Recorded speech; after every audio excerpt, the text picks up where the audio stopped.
Hello everyone, আজ আমি এই ড্রামার এপিসোড 3 এক্সপ্লেইন করব।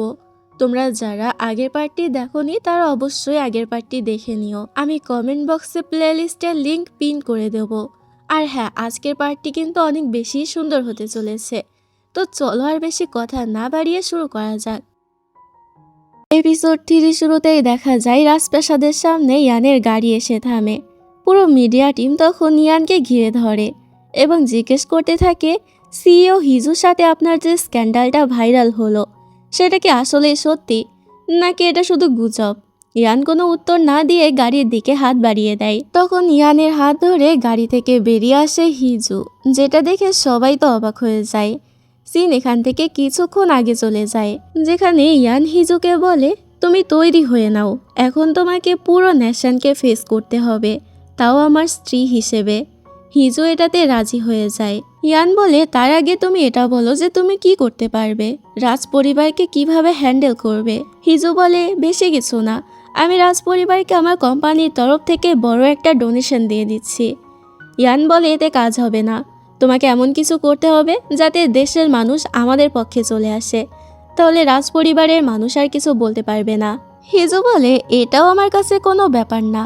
এরপর হিজু নিজের মিডিয়া টিমকে কাজে লাগিয়ে দেয়, যারা হিজু এবং ইয়ানকে নিয়ে একের পর এক আর্টিকেল লিখতে থাকে। এবার যেহেতু ওরা ওদেরকে নিয়ে পজিটিভ আর্টিকেলে লিখছিল, তাই দেশের মানুষরাও এটাকে পজিটিভলি নিতে থাকে। সবাই জেনে যায় যে হিজু এবং ইয়ানের মধ্যে সত্যি সত্যি সম্পর্ক আছে। তবে সবাই এতে খুশি হয় এবং হিজু অনেক ফেমাস হয়ে যায়, সাথে হিজুর কোম্পানিতেও অনেক লাভ হতে থাকে। তো সিন বর্তমানে চলে আসে। হিজুকে ইয়ানের সাথে দেখে সবাই তো ক্লিয়ার হয়েই যায় যে ওদের মধ্যে আসলেই রিলেশনশিপ আছে। হিজুর হাত ধরে সবার সামনে ইয়ান ভিতরে চলে যায়। ভিতরে যেতে সেখানে ইয়ানের হেড সার্ভেন্ট চলে আসে এবং সার্ভেন্ট জানায় যে রাজমাতা ইয়ানের জন্য অপেক্ষা করছে, তাই ইয়ানকে এখনই যেতে হবে। ইয়ান বলে, আমি কালকে দেখা করে নেব, আজ আমি একটু ক্লান্ত। তবে সার্ভেন্ট জানায় যে রাজমাতা নাকি এখনো খায়নি পর্যন্ত, শুধুমাত্র ইয়ানের সাথে দেখা করবে বলে। এবার বাধ্য হয়ে ইয়ানকে রাজি হতে হয়। যাওয়ার আগে ইয়ান হিজুকে অনেক সুইটলি বলে, তুমি আমার জন্য একটু অপেক্ষা করো। হিজু তো ইয়ানের এরকম নাটক দেখে বেশ অবাক হয়। এরপর ইয়ান সেখান থেকে চলে যেতে থাকলে হিজু ওকে জানলা দিয়ে দেখে এবং মনে মনে ভাবে, এই গ্র্যান্ড প্রিন্স দেখছি নাটকেও অনেক ভালোই পারদর্শী। এদিকে রাজমাতা ইয়ান এবং হিজুর নিউজ দেখছিল। পুরো নিউজ জুড়ে ওদের খবর দেখে রাজমাতা বেশ রেগে যায় এবং ইয়ান সেখানে আসলে রাজমাতা ওকে সরাসরি জিজ্ঞেস করে, তুমি আসলে কি করতে চাইছো? শুনলাম তুমি ওই মেয়েটাকেও নিজের সাথে করে নিয়ে এসেছো। হ্যাঁ, আমি মানছি হোটেলে যে গুজবটা ছড়িয়েছিল তার জন্য একটা নির্দিষ্ট গল্পের প্রয়োজন ছিল, তাই বলে তুমি একেবারে ওকে রাজপ্রাসাদে নিয়ে চলে আসবে? ইয়ান বলে, আমি শুধু আমাদের রিলেশনশিপ আর বিয়েটা কনফার্ম করতে যাচ্ছিলাম সবার সামনে। রাজমাতা এতে রেগে যায় এবং বলে, তুমি কি পাগল হয়ে গেছো? সব কিছু কি তোমার কাছে ছেলে খেলা মনে হচ্ছে? ইয়ান বলে, আপনি চিন্তা করবেন না, বিয়ের আগে হিজু প্রেগনেন্ট হয়ে গেছে, তো এটা নিয়ে আমি কি করে ছেলে খেলা করি বলুন তো? এটা শুনে রাজমাতা চুপ হয়ে যায় আর ইয়ান তো হাসতে থাকে। মানে ইয়ান এখানে রাজমাতার কথাই বন্ধ করে দিয়েছে। এরপর ইয়ান বাইরে বেরিয়ে আসে, তবে ইয়ান সেখানে চৈহুনকে দাঁড়িয়ে থাকতে দেখে একটু রেগে যায় এবং বলে, তুমি এখানে কি করছো? তোমাকে না বলেছিলাম হিজুর উপরে নজর রাখতে? চৈহুন এতে ক্ষমা চায়। ইয়ানের পরে চলে আসে হিজুর কাছে। ও দেখতে পায় যে ইউনও সেখানে আছে। ইউন তো মজা করে সেখানে ওর আন্টির বানানো মানে হিজুর বানানো রামেন খাচ্ছিল। তবে ইয়ান এখানে ওকে দেখে অনেক বেশি রেগে যায়, কারণ রাজমাতা এই বিষয়ে জানতে পারলে সিন ক্রিয়েট করতে পারে। ইয়ান জিজ্ঞেস করে, ইওর ম্যাজেস্টি, আপনি এত রাতে এখানে কি করছেন? ইউন উত্তরে বলে, আসলে আমার ঘুম আসছিল না, এই জন্য হিজু আন্টি বলল যদি আমি ভরা পেট নিয়ে ঘুমাতে যাই তাহলে আমার ঘুম আসবে, এই কারণে হিজু আন্টি আমাকে রামেন বানিয়ে দিয়েছে। তবে ইয়ান রেগে ইউনকে সেখান থেকে বের করে দেয় এবং ওকে তাড়াতাড়ি ওর প্যালেসে ফেরত দিয়ে আসতে বলে, যেটাতে বেচারা ইউনের মন তো খারাপ হয়ে যায়, যেটা দেখে হিজুর খারাপ লাগে। হিজু ওকে রেগে জিজ্ঞেস করে, তুমি ওকে বাকি রামেনটুকু খেতে কেন দিলে না?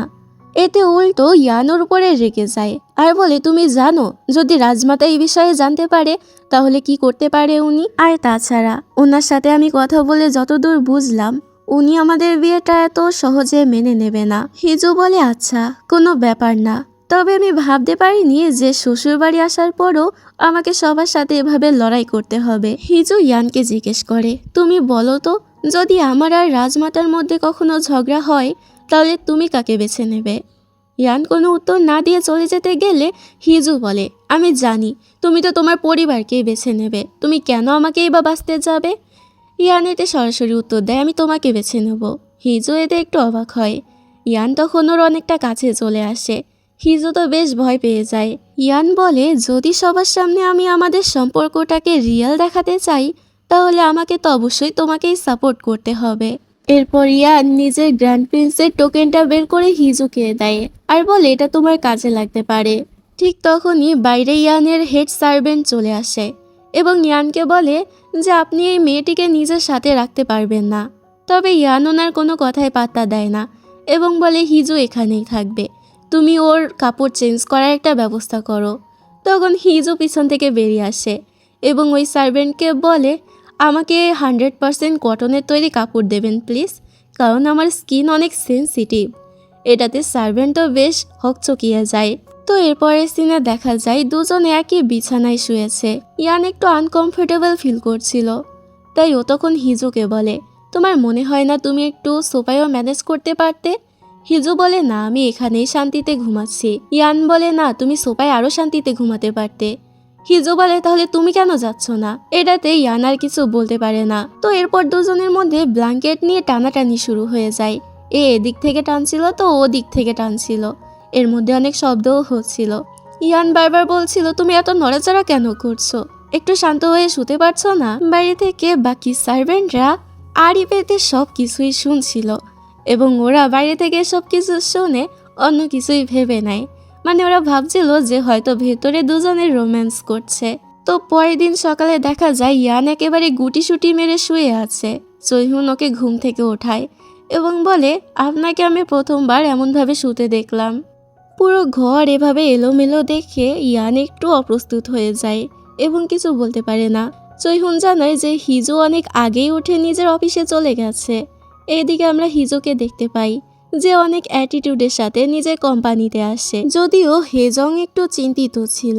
যাই হোক, এদিকে আমরা দেখতে পাই যে গংসুন নিজের নাতি মানে কিং ইউনের সাথে দেখা করতে আসে এবং জিজ্ঞেস করে, কাল রাতে তোমার ঠিকমতো ঘুম হয়েছে তো? ইউনেতে মাথা নেড়ে না জানায়। গংসুন তখন জিজ্ঞেস করে, তুমি নিশ্চয়ই আবারও তোমার বাবাকে নিয়ে স্বপ্ন দেখেছো তাই তো? ইউন হ্যাঁ বলে। তখন সিন ফ্ল্যাশব্যাকে চলে যায়। সেদিন ছিল রাজমাতা এবং ইয়ানের ভাইয়ের বিয়ের দিন।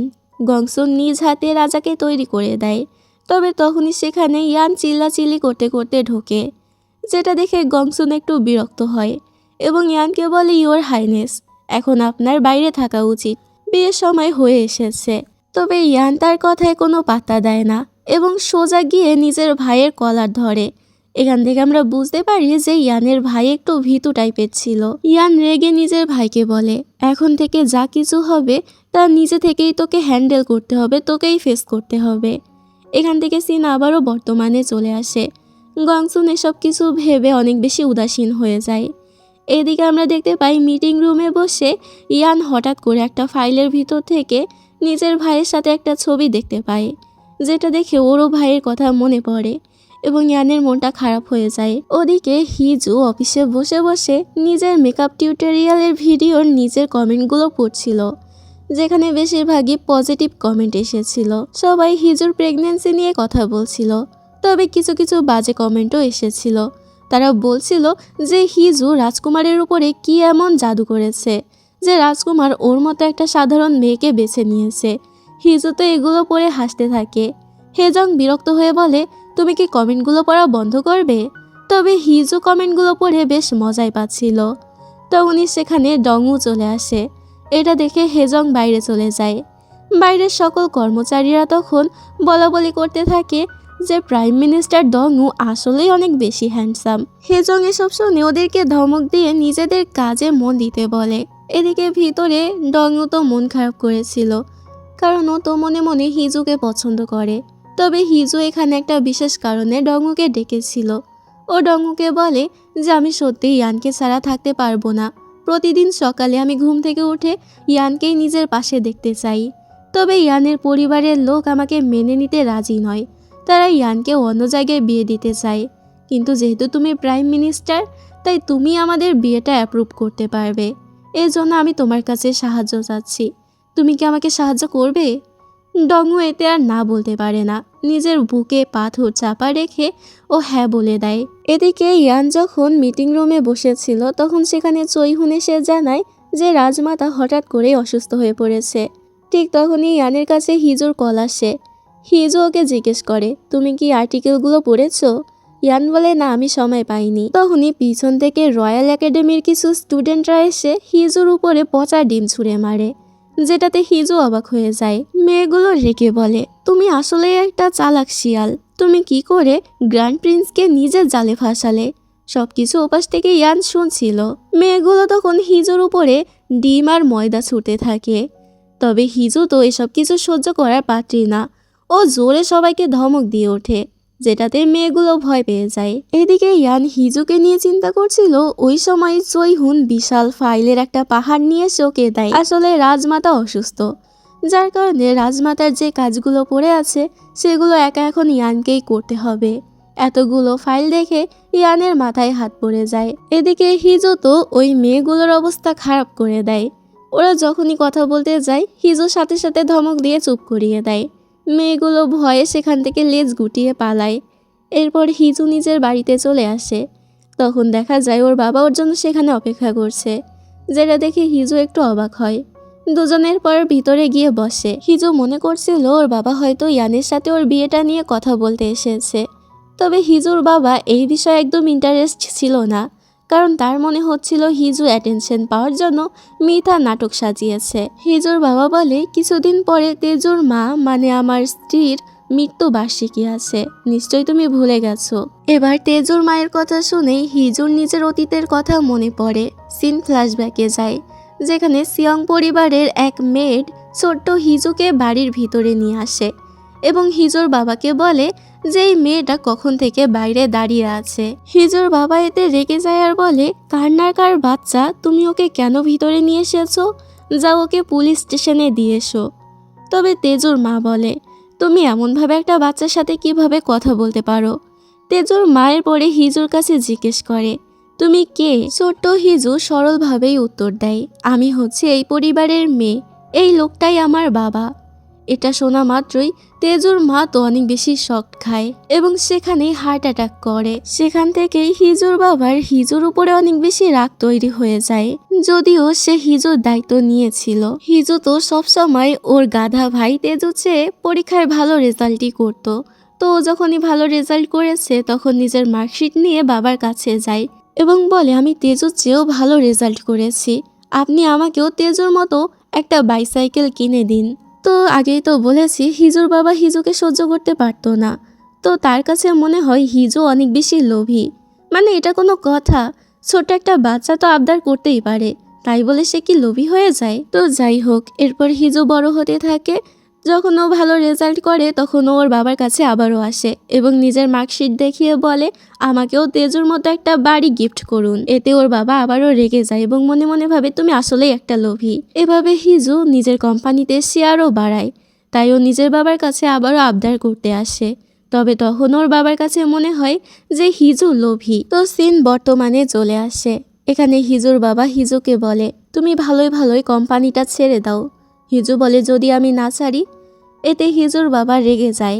কথায় কথায় ওদের মধ্যে তর্ক শুরু হয় এবং হিজু এক পর্যায়ে রেগে নিজের বাবাকেই নাম ধরে ডেকে ফেলে, যেটাতে হিজুর বাবা তো আরো বেশি রেগে যায়। তবে হিজু তাকে কোনো রকম পাত্তা না দিয়ে কিছু কথা শুনিয়ে সেখান থেকে চলে যায়। এরপর ভিতরে গিয়ে হিজু একের পর এক ড্রিঙ্ক করতে থাকে। তখন ইয়ান ওর কাছে কল করে এবং জিজ্ঞেস করে, তুমি ঠিক আছো তো? হিজু বলে, আমি তোমাকে কালকে কল করব, আসলে এখন আমি একটু ব্যস্ত আছি। এটা বলে ও কল কেটে দেয়। এরপর হিজু নিজের ছোটবেলার কথা মনে পড়ে। প্রথমে তো ও ভালোভাবেই হাসি মুখে নিজের বাবার কাছে একটা বাইকের আবদার করেছিল, তবে সেখানেও ওর বাবা ওকে অপমানই করেছিল।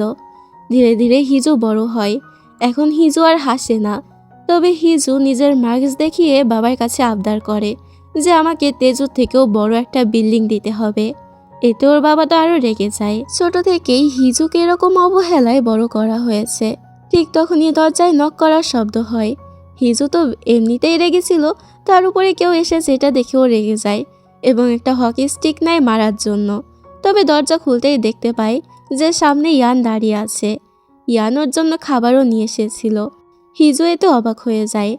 আসলে ইয়ান নিজে দোকানে গিয়ে সেগুলো কিনে এনেছে স্পেশালি হিজুর জন্য। কথায় কথায় হিজু জানায়, ও আচ্ছা, আজকে তোমার কিছু পাগল ফ্যান আমার উপরে ডিম আর ময়দা ছুঁড়েছে। এতে ইয়ান একটু চিন্তিত হয়ে যায় এবং জিজ্ঞেস করে, তুমি ব্যথা পাওনি তো? হিজু এতে একটু নরম গলায় বলে, আরে না, ব্যথা পাইনি। এদিকে যেহেতু ইয়ান কাজ বাজ ফেলে সব চলে এসেছিল, সৈহুনকে কোনো জায়গায় খুঁজে পায় না এবং বুঝতে পারে ইয়ান কোনো কাজ না করে পগার পার হয়ে গেছে। তাই সৈহুন তো অনেক বেশি রেগে যায়। অপরদিকে রাজমাতা হিজুর ছবি দেখছিল। রাজমাতা তখন অর্ডার দেয় হিজুর বিষয়ে ইনভেস্টিগেশন করতে। অন্যদিকে আমরা ডঙ্গুকে দেখতে পাই যে চার্চে আসে প্রে করতে। এখানে দেখা যায় চার্চের ফাদারের সাথে ওর ভালোই সম্পর্ক ছিল। চার্চের ফাদার বলে, তো তুমি বলছো তোমার এক ফ্রেন্ড বিয়ে করতে চলেছে আর তুমি তার জন্য প্রে করতে এসেছো। সত্যি তোমার ওই ফ্রেন্ড অনেক বেশি ভাগ্যবান যে তোমার মতো একটা ফ্রেন্ড পেয়েছে। ডঙ্গু বলে, আমার এটা মনে হয় না, কারণ আমি চাই না এই বিয়েটা হোক। আমার কাছে এগুলো সঠিক মনে হচ্ছে না। এটা শুনে ফাদার অবাক হয়ে যায়। তো এখান থেকেই সিন ফ্ল্যাশব্যাকে চলে যায় যখন ওরা স্কুলে পড়তো। দেখা যায় হিজু টিচার রুমে কিছু একটা চুরি করার জন্য ঢুকেছিল, যেটা ডঙ্গু দেখে ফেলে। ডঙ্গু তখন দেখে যে সেদিকে একজন টিচার আসছে। এতে হিজু যাতে ধরা না পড়ে যায়, ডঙ্গু তাই সেই টিচারের সাথে কথা বলতে থাকে এবং তাকে এদিকে ব্যস্ত রাখে। এরপরে হিজু সেই জিনিসটা পেয়ে গেলে সেখান থেকে নাচতে নাচতে পালিয়ে যায়, যেটা পিছন থেকে দেখে ডঙ্গু অনেক বেশি খুশি হয়। আমরাও বুঝতে পারি যে ডঙ্গু আসলেই হিজুকে অনেক বেশি ভালোবাসে। এরপরই প্রাসাদে খবর ছড়িয়ে পড়ে যে ইয়ান চলে এসেছে। সার্ভেন্টরা এতে বাইরে বেরিয়ে আসে এবং দেখতে পাই হিজু ও ইয়ানের সাথে এসেছে। ইয়ান তখন একটু অপ্রস্তুত হয়ে পড়ে। তবে হিজুকে ইয়ানের সাথে এত চিপকাতে দেখে সার্ভেন্টরা তো মনে মনে অন্য কিছুই ভেবে নেয়। যাই হোক, এরপর একজন সার্ভেন্ট হিজুকে নিয়ে যায় ওর রুমটা দেখানোর জন্য। হিজু তখন ওকে জিজ্ঞেস করে, আমি তোমাকে কি নামে ডাকবো? এতে সার্ভেন্ট বলে, আপনি আমাকে সার্ভেন্ট বলেই ডাকতে পারেন। তবে হিজু ওর নাম জানতে চায়। সার্ভেন্ট বলে, আমার নাম কিম জংমুন, আপনি আমাকে স্টিওয়ার্ট কিম বলে ডাকতে পারেন। আর আমি আপনাকে কি বলে ডাকতে পারি? হিজু এতে নিজের কার্ড দেয় এবং বলে, যেহেতু তুমি আমার কোম্পানির কোনো এমপ্লয়ি না, তাই তুমি আমাকে নাম ধরে ডাকলেই বেশি ভালো লাগবে। তবে তারপরও জংমুন ওকে নাম ধরে ডাকতে একটু দ্বিধাবোধ করে এবং বলে, আমি আপনাকে ম্যাডাম বলেই ডাকবো। হিজু এতে রাজি হয়ে যায়। তবে রাতে হিজুর কিছুতেই ঘুম আসছিল না। তখন ও ইয়ানকে কল করে আর জিজ্ঞেস করে, তুমি এখন কি করছো? ইয়ান বলে, আমি আমার কাজ করছি। হিজু বলে, তাহলে আমিও সাহায্য করার জন্য আসছি। তো কথা মতো হিজু সেখানে চলে যায়। এখানে আমরা একটা মেয়েটকে দেখি যে লুকিয়ে ওদের উপরে নজর রাখছিল।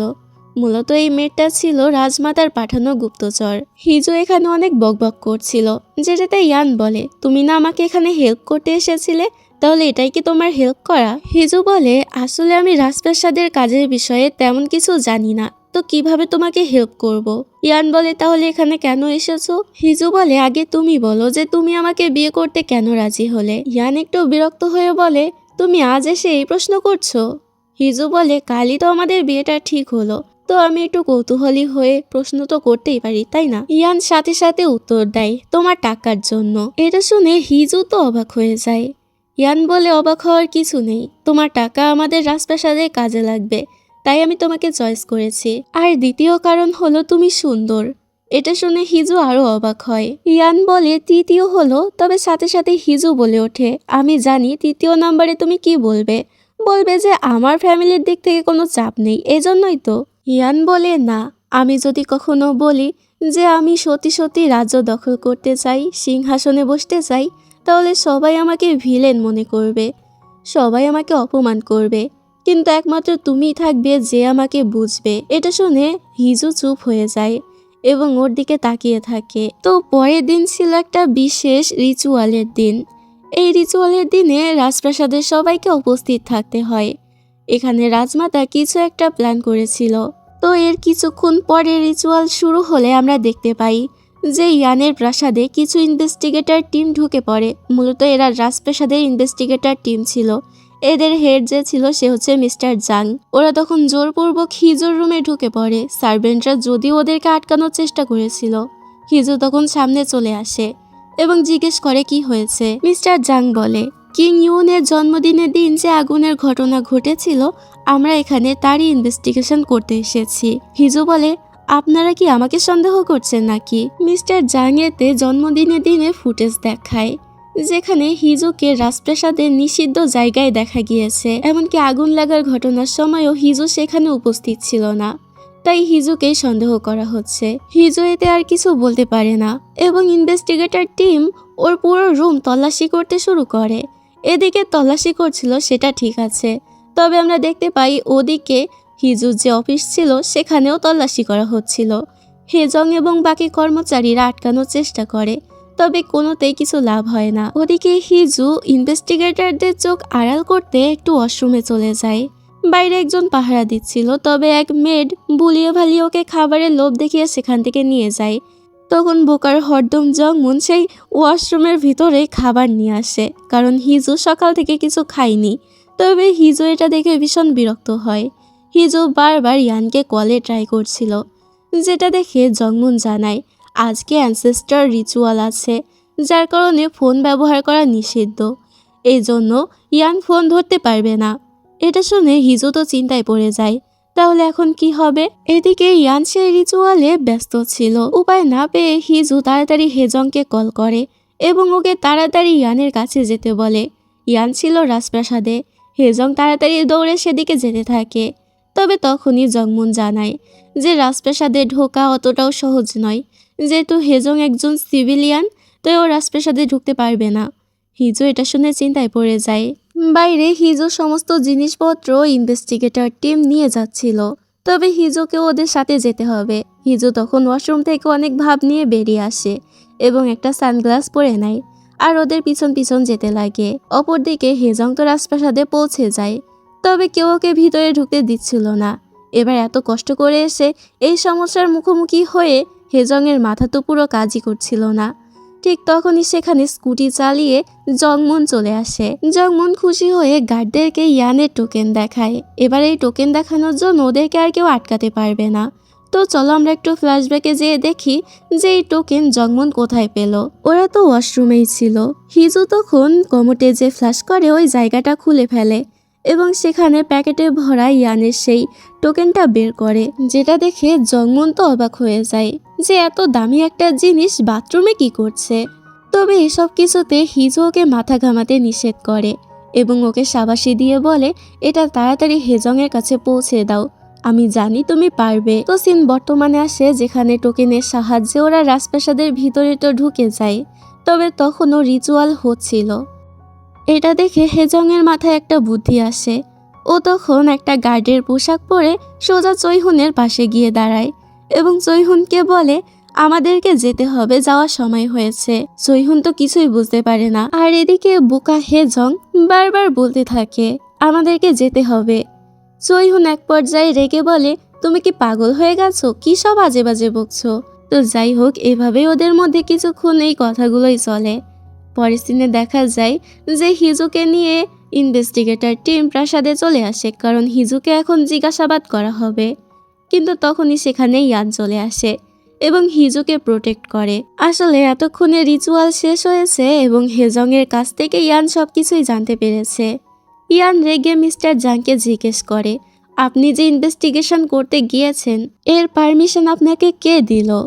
তখনই রাজমাতা সেখানে আসে আর বলে আমি দিয়েছি পারমিশন। ইয়ান বলে কোনো প্রমাণ ছাড়া আপনি হিজুর উপরে দোষ দিতে পারেন না। রাজমাতা বলে আমি তোমাকে কারণ দেখাচ্ছি। প্রথমত, হিজুর রাজপ্রাসাদের অনুষ্ঠানে লাল পোশাক পরে এসে আমাদের রাজ পরিবারকে অপমান করেছে। দ্বিতীয়ত, আগুন লাগার সেই ঘটনার সময় ও ওখানে উপস্থিত ছিল না, বরং রাজপ্রাসাদের নিষিদ্ধ জায়গায় ছিল। এর মানে কি দাঁড়ায়? ইয়ান বলে শুধু এইটুকুর ভিত্তিতে আপনি কাউকে সন্দেহ করতে পারেন না। রাজমাতা বলে মানছি আমি কাউকে সন্দেহ করতে পারি না, কিন্তু এটুকুই কিন্তু যথেষ্ট হিজুর সম্মান ধুলোয় মিশিয়ে দেওয়ার, এমনকি হিজুর কোম্পানিকেও ধুলোয় মিশিয়ে দেওয়ার। এবার সবকিছু সহ্য করলেও কোম্পানির কথা শুনে হিজু রেগে যায়। কোম্পানির বিষয়েও একটা কথাও সহ্য করবে না। তবে ইয়ানোকে কোনো মতে থামায়। এবার চৈহুন হেজংকে ইশারা করে বলে যে হিজুর পায়ে একটা লাথি মারতে। হেজংও সেটাই করে। তবে হঠাৎ এমন লাথি মারায় হিজু বেশ ব্যথাই পেয়েছিল। সাথে সাথে ইয়ানোকে কোলে করে নেয় এবং হিজু বুঝতে পারে এখন ওকে নাটক করতে হবে। তাই হিজুও জ্ঞান হারানোর নাটক করে। ইয়ান তাড়াতাড়ি ডাক্তার ডাকতে বলে। রাজমাতা কিছু বলার চেষ্টা করলে ইয়ান তাকে থামিয়ে দেয় আর বলে আপনি দেখতে পাচ্ছেন না যে হিজু অসুস্থ হয়ে পড়েছে। এটা বলে ও হিজুকে কোলে করে নিয়ে চলে যায়। এরপর রুমে এসে ইয়ান হিজুকে কোল থেকে ছুঁড়ে বিছানায় মারে। তারপরও হিজু চোখ খোলে না এবং নাটক কন্টিনিউ করে। এরপর হিজু উঠে বলে তুমি রাজমাতার জায়গায় আমার সাইড নিয়েছো। দেখো এতক্ষণে রাজপ্রাসাদের সকল সার্ভেন্টরা এটা নিয়ে গসিপ করা শুরু করে দিয়েছে। ইয়ান বলে তুমি যা বলছো ভেবে বলছো তো? এটা রাজপ্রাসাদ আর ওরা হচ্ছে সার্ভেন্ট। রাজপরিবারের ভিতরে জিনিস নিয়ে ওরা কথা বলার সাহস পাবে না। হিজু বলে তুমি এখনো নাদান বাচ্চা, তুমি এখনো পৃথিবী সম্পর্কে জানো না। তার আগে তুমি এটা বলো যে এখন কি আমাকে জেলে যেতে হবে নাকি? ইয়ান জিজ্ঞাসা করে কেন, তুমি কি ভয় পেয়েছো?